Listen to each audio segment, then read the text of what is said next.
Shalom, selamat pagi jemaat Tuhan. Berjumpa kembali dalam doa pagi online. Mari muliakan Allah yang maha tinggi, maha agung, maha mulia, Tuhan kita, Yesus Kristus. Dialah yang maha tinggi, Dialah yang maha mulia,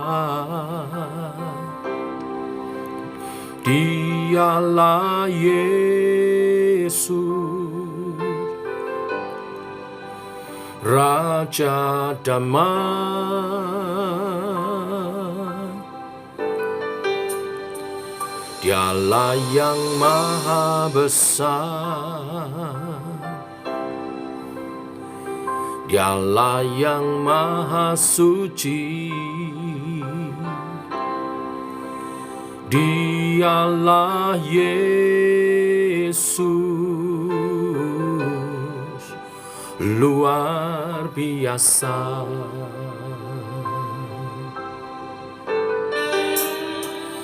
Dialah yang maha tinggi, Dialah yang maha kuasa, Dialah Yesus,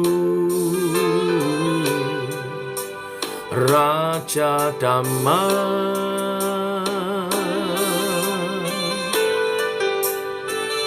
Dialah yang maha besar, Dialah yang maha suci,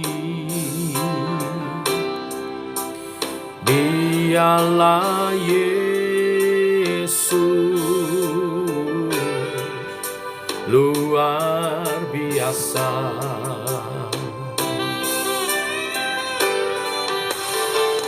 Kami bangga memiliki Allah seperti-Mu. Kami bahagia menjadi milik-Mu. Kami tinggikan, kami muliakan, kami agungkan nama-Mu Yesus. Kami bangga memiliki Allah seperti-Mu. Kami bahagia menjadi milik-Mu. Kami memuji, kami menyembah kepada-Mu, Yesus.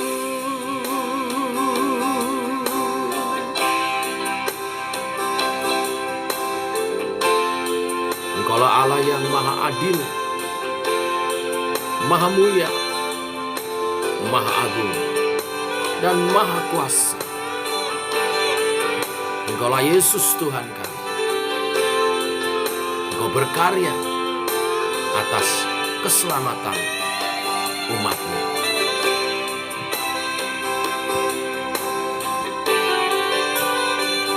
Dialah yang maha tinggi, Dialah yang maha mulia, Dialah Yesus, Raja Damai. Dialah yang maha besar, Dialah yang maha adil, Dialah Yesus, luar biasa. Oh, kami bangga memiliki Allah seperti-Mu. Kami bahagia menjadi milik-Mu. Kami tinggikan, kami muliakan, kami agungkan nama-Mu Yesus. Oh, kami bangga memiliki Allah seperti-Mu. Kami bahagia menjadi milik-Mu. Kami memuji, kami menyembah kepada-Mu Yesus.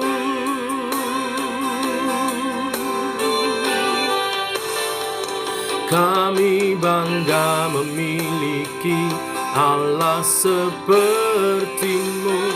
Kami bahagia menjadi milik-Mu. Kami tinggikan, kami muliakan, kami agungkan nama-Mu Yesus. Oh, kami bangga memiliki Allah seperti-Mu. Kami bahagia menjadi milik-Mu. Kami memuji, kami menyembah kepada-Mu Yesus.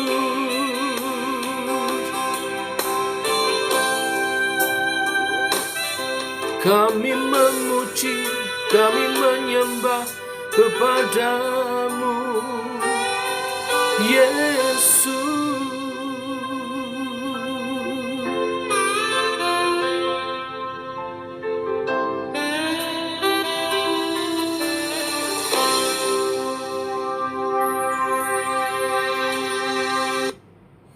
Tiba waktunya untuk kami merenungkan kebenaran firman-Mu.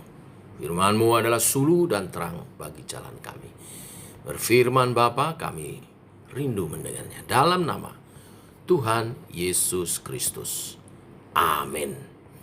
Bapak Ibu, kita lanjutkan firman Tuhan pada pagi hari ini. 2 Raja-Raja 9 ayat 1 sampai yang ke-29. Demikian firman Tuhan. Kemudian Nabi Elisa memanggil salah seorang dari rombongan Nabi dan berkata kepadanya, "Ikatlah pinggangmu, bawalah buli-buli berisi minyak ini, dan pergilah ke Ramot Gilead. Apabila engkau sampai ke sana, carilah Yehu bin Yosafat bin Nimsi. Masuklah, ajak dia bangkit dari tengah-tengah temannya, dan bawalah dia ke ruang dalam. Kemudian ambillah buli-buli berisi minyak itu, lalu tuangkan isinya ke atas kepalanya dan katakan, beginilah firman Tuhan. Telah kuurapi engkau menjadi raja atas Israel. Sesudah itu bukalah pintu, larilah dan jangan berlambat-lambat." Lalu Nabi muda itu pergi ke Ramot Gilead. Setelah ia sampai, maka tampaklah panglima-panglima tentara sedang duduk berkumpul. Lalu ia berkata, "Ada pesan kubawa untukmu, ya panglima." Yehu bertanya, "Untuk siapa dari kami sekalian?" Jawabnya, "Untukmu, ya panglima." Lalu bangkitlah Yehu dan masuk ke dalam rumah Nabi muda itu, menuangkan minyak ke atas kepala Yehu serta berkata kepadanya, "Beginilah firman Tuhan Allah Israel. Telah kuurapi engkau menjadi raja atas umat Tuhan, yaitu orang Israel. Maka engkau akan membunuh keluarga tuanmu Ahab, dan dengan demikian aku membalaskan kepada Isabel darah hamba-hambaku, nabi-nabi itu, bahkan darah semua hamba Tuhan. Dan segenap keluarga Ahab akan binasa, dan aku akan melenyapkan daripada Ahab setiap orang laki-laki, baik yang tinggi maupun yang rendah kedudukannya di Israel. Dan aku akan memperlakukan keluarga Ahab sama seperti keluarga Yerobeam bin Nebat, dan sama seperti keluarga Baesa bin Ahia. Isabel akan dimakan anjing di kebun di luar Israel dengan tidak ada orang yang menguburkannya."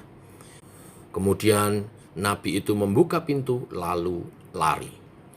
Apabila Yehu keluar mendapatkan pegawai-pegawai tuannya, berkatalah seorang kepadanya, "Apa kabar? Mengapa orang gila itu datang kepadamu?" Jawabnya kepada mereka, "Kamu sendiri mengenal orang itu dengan omongannya. Tetapi mereka berkata, "Dusta, cobalah beritahukan kepada kami." Lalu katanya, beginilah dikatakannya kepadaku. Demikianlah firman Tuhan, telah kuurapi engkau menjadi raja atas Israel. Segeralah mereka masing-masing mengambil pakaiannya dan membentangkannya di hadapan kakinya. Begitu saja di atas tangga. Kemudian mereka meniup sangkakala serta berseru, "Yehu, raja!"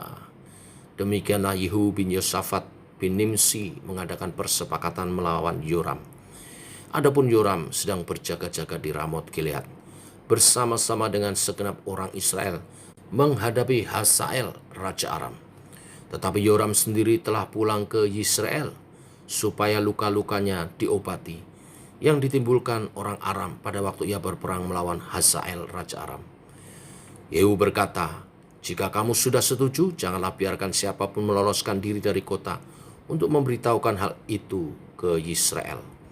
Kemudian Yehu naik kereta dan pergi ke Yisrael, sebab Yoram berbaring sakit di sana. Juga Ahazia, raja Yehuda, datang menjenguk Yoram. Ketika penjaga yang sedang berdiri di atas menara di Yisrael melihat pasukan Yehu datang, berserulah ia, "Ada kulihat suatu pasukan." Berkatalah Yoram, "Ambillah seorang penunggang kuda, suruhlah ia menemui mereka, serta menanyakan apakah ini kabar damai." Lalu pergilah penunggang kuda itu untuk menemuinya dan berkata, "Beginilah tanya raja, apakah ini kabar damai?" Jawab Yehu, "Damai? Bukan urusanmu. Baiklah, ikutlah aku." Dan jaga itu memberitahukan suruhan sudah sampai kepada mereka, tetapi ia tidak pulang. Disuruhnyalah penunggang kuda yang kedua, dan setelah sampai kepada mereka berkatalah ia, "Beginilah tanya raja, apakah ini kabar damai?" Jawab Yehu, "Damai?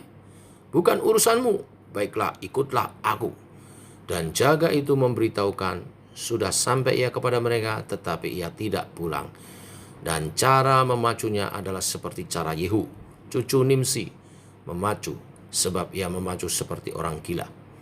Sesudah itu berkatalah Yoram, "Pasanglah kereta." Lalu orang memasang keretanya. Maka keluarlah Yoram, raja Israel, dan Ahazia, raja Yehuda, masing-masing naik keretanya.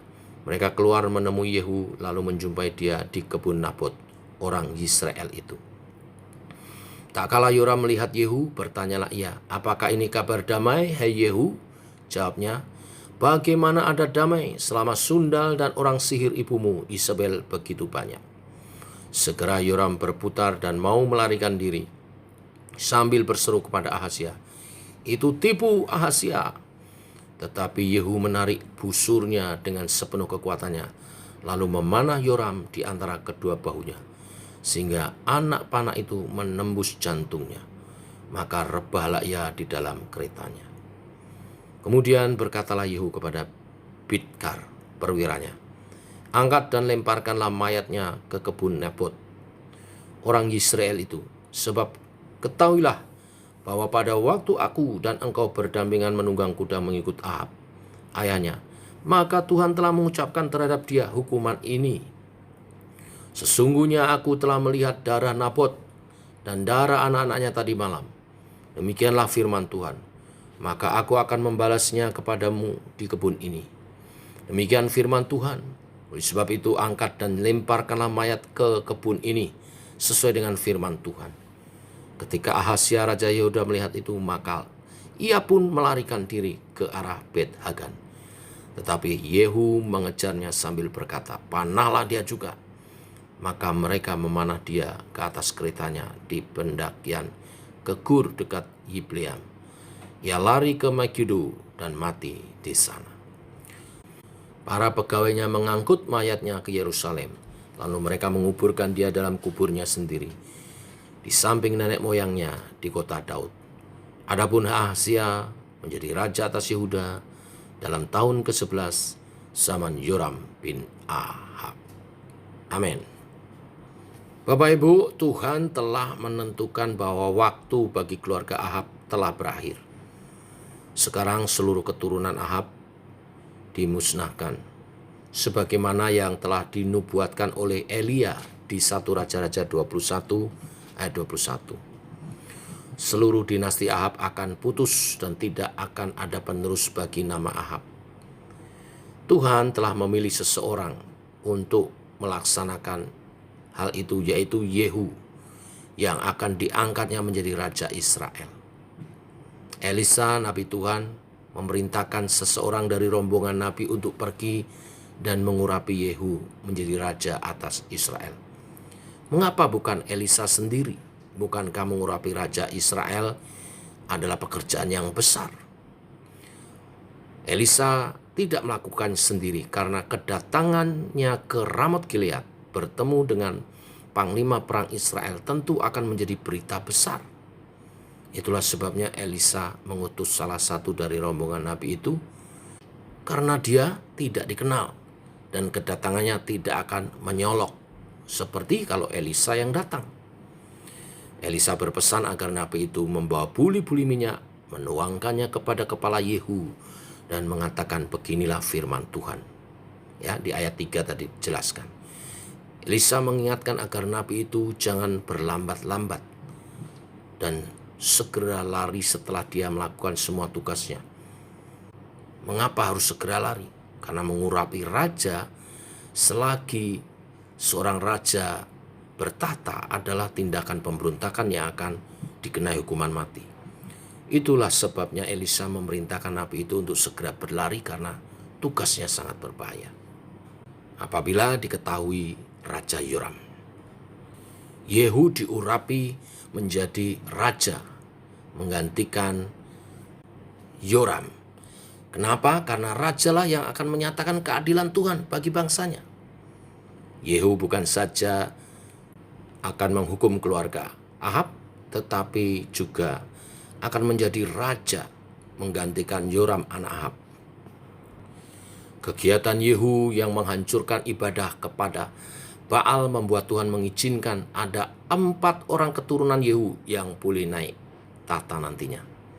Sebelumnya belum pernah ada dinasti raja di Israel Utara yang memiliki kesempatan menjadi raja sebanyak Yehu. 4 generasi. Setelah dia tidak putus-putusnya menjadi raja. Beberapa hal yang kita dapat ambil berkat rohaninya. Yang pertama, Yehu dipakai Tuhan membalaskan apa yang Tuhan telah lama nyatakan, yaitu penghukuman bagi keluarga Ahab. Merenungkan bagian ini membuat setiap kita diingatkan. Ternyata Tuhan mengingat setiap tindakan jahat yang dilakukan oleh seseorang kepada sesamanya. Tuhan mengingat bukan saja setiap dosa penyembahan berhala yang dilakukan keluarga Ahab, tetapi penumpahan darah yang mereka lakukan terhadap Nabot, pemilik kebun anggur yang ia rebut. Ini berarti, Bapak Ibu jemaat Tuhan, Tuhan juga akan mengingat setiap tindakan kita yang kejam, menipu orang lain, mengambil hak orang, menindas mereka, semua Tuhan ingat. Tuhan kita adalah hakim yang adil bagi seluruh umat di dunia. Yang kedua, peristiwa ini juga menghibur kita. Mengapa? Sebab jika kita sedang dalam keadaan dirugikan, difitnah, dihina, direndahkan, diremehkan, ditipu, disakiti, dilukai, bahkan dibunuh, Tuhan akan mengingat itu semua. Dialah sang hakim yang adil di mana kita boleh mengadukan perkara kita. Dialah yang akan memberi kita keadilan yang sejati. Dialah tempat kita berharap untuk adanya kebenaran dan keadilan. Bapak, Ibu, Saudara, jemaat Tuhan, tidak ada seorang pun yang bisa memastikan keadilan sepenuhnya dijalankan di muka bumi ini. Pengadilan sekalipun. Tetapi bagi kita, orang percaya, Allah yang akan menjamin keadilan sepenuhnya dijalankan. Dalam Tuhan, keadilan pasti akan terjadi. Tuhan, sang hakim yang adil, tidak tertidur. Mazmur 121 ayat 1-4. Inilah menjadi pengharapan kita untuk keadilan sejati dapat terjadi. Mari kita berdoa. Bapa dalam surga, kami mengucap syukur. Oleh kasih dan anugerah-Mu, pagi hari ini kami boleh mengenal pribadi-Mu sebagai Allah yang adil dan setia kepada firman-Nya. Apa yang Kau nubuatkan pasti terjadi. Apa yang Kau firmankan pasti digenapi. Demikian biarlah hidup kami berpegang sepenuhnya kepada firman-Mu. Firman-Mu hari ini mengajar kepada kami untuk tidak semena-mena terhadap orang kecil. Karena setiap sikap tindakan perbuatan kami yang merugikan orang lain, yang jahat, pasti akan peroleh hukuman dari Tuhan. Karena Engkau Allah yang maha adil. Sebaliknya, bila kami dizolimi, kami mengalami penderitaan karena orang lain, Tuhan juga tidak tinggal diam. Selain kami percaya Tuhan melindungi kami, memelihara kami, Tuhan juga akan membalas orang-orang yang berbuat jahat kepada kami. Tetapi dalam Yesus Kristus kami berdoa, supaya mereka yang jahat bertobat dan menerima pengampunan dari Tuhan Yesus. Demikian doa kami dalam nama Tuhan Yesus kami berdoa. Amin. Demikian saudara, doa pagi kita. Selamat pagi, selamat berjalan bersama dengan Tuhan. Shalom.